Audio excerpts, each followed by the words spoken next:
안녕하세요, 제이제입니다.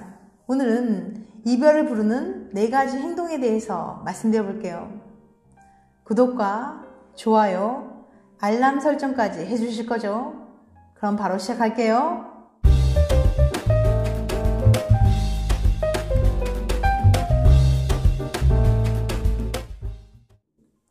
가장 최근에 한 데이트를 떠올려 보세요. 혹시 실수한 거 없었나요? 애인이 싫어할 만한 행동은요? 별거 없었다고요? 아직 안심하기엔 이르답니다. 오늘 관련 연구를 통해 커플들을 헤어지게 만드는 대표적인 행동 4가지를 소개해 볼게요. 이 행동들만 조심해도 어이없게 헤어지는 경우는 절대 없을 거예요. 헤어진 이유.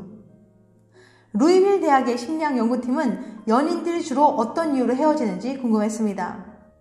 그래서 104쌍의 커플들을 모집해 이들을 1년간 추적했어요. 1년이 지난 뒤 연구팀은 그 사이 헤어진 커플들을 따로 연구해 이들에게 공통적으로 발견되는 4가지 행동 유형을 알아냈습니다. 궁금하시죠? 바로 살펴볼게요. 첫 번째, 꼴불견형.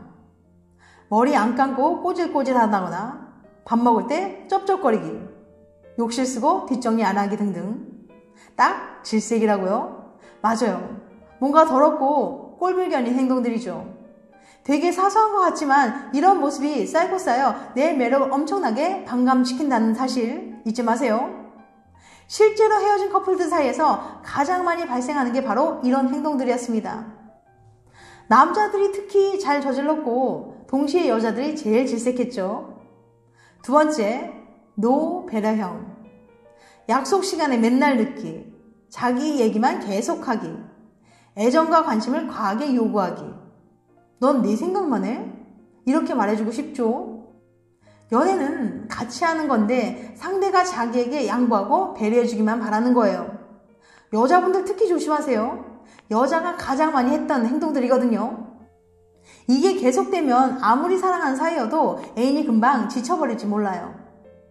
세 번째, 간섭 통제형.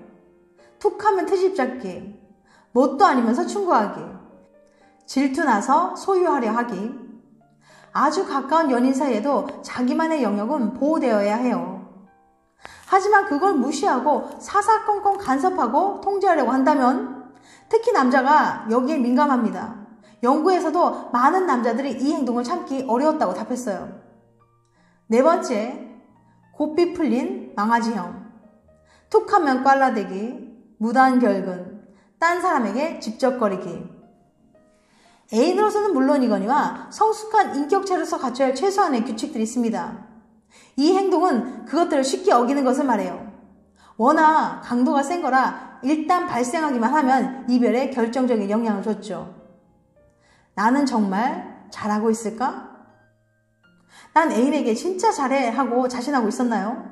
그런데 무심코 했던 행동 하나가 두 분 사이를 조금씩 갉아먹고 있을지도 몰라요. 이별의 원인을 잘 아셨으니까 이제 달라지는 일만 남았네요. 여러분의 행복한 연애를 응원합니다. 헤어지기가 무서워요. 연애 고민 상담을 하다 보면은 비슷한 고민을 가진 분들이 많이 있는데요. 제게 너무 무심한 남자친구, 당장 헤어져도 모자란데 너무 많이 좋아하고 의지해온 탓에 이별하는 게 두려워요. 꼭 제 삶이 망가질 것 같아요. 오늘은 이런 분들을 위해 이별 후에 찾아오는 좋은 일들에 대해서 알려드리려고 해요.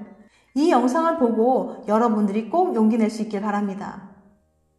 미네소타 대학의 프레이저 박사는 이별한 사람에게 어떤 좋은 변화가 찾아온지 궁금했습니다. 박사는 연인과 헤어진 지 얼마 안 되는 92명의 여성들에게 이별의 장점에 대해 자세히 설명해달라고 부탁했습니다.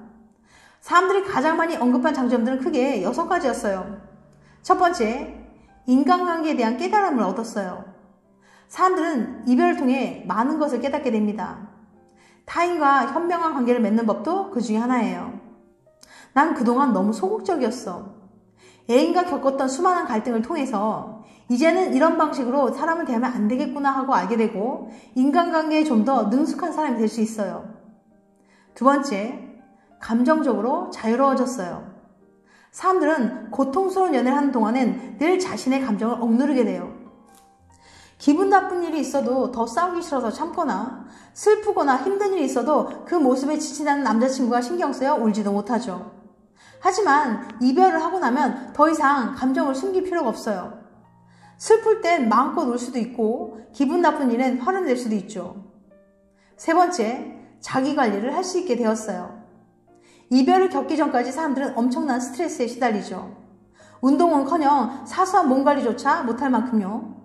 이별 후엔 오직 자신만을 위해 쓸 수 있는 시간이 늘어나게 되고 그동안 지쳐 하지 못했던 자기 관리도 할 수 있게 돼요.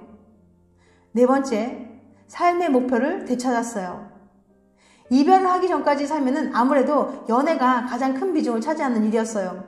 하지만 그 굴레에서 벗어나면서 내 삶의 목표가 무엇인지 다시 생각해 보게 되고 인생을 재정비할 수 있어요. 다섯 번째, 우정을 되찾았어요. 연애를 끝내고 주변을 돌아보면 애인에게 모든 에너지를 쏟느라 그동안 놓치고 살았던 것들이 꽤 있어요. 친구도 그중 하나죠.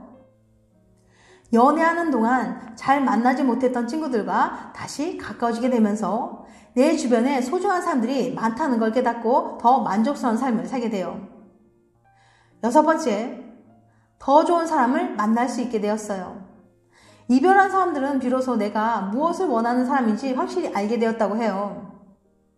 앞으로 어떤 연인을 만나야 하고 또 어떤 연인을 만나면 안 되는지도 정확히 깨닫게 되었죠. 그동안 겪었던 갈등과 고통이 이별 후에는 하나의 지혜가 되어서 더 좋은 사람을 만나 더 건강한 연애를 할 수 있게 도와주는 거예요. 이별 뒤엔 새로운 만남이.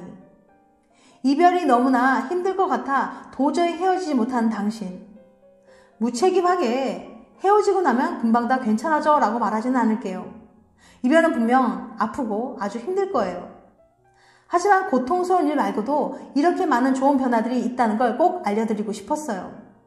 더군다나 여자는 이별 후에 남자보다 훨씬 더 많은 긍정적인 변화를 얻게 된다고 하니 꼭 용기 내보세요. 당신은 사랑받아야 할 마땅한 여자이고 더 좋은 사람을 만날 자격이 있습니다. 지금까지 이별을 부르는 4가지 행동에 대해서 말씀드렸어요.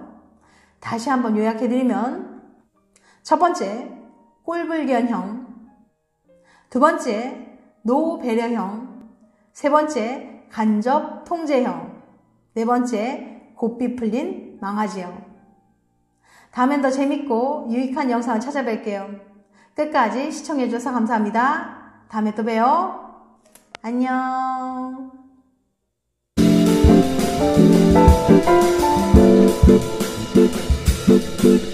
Thank you.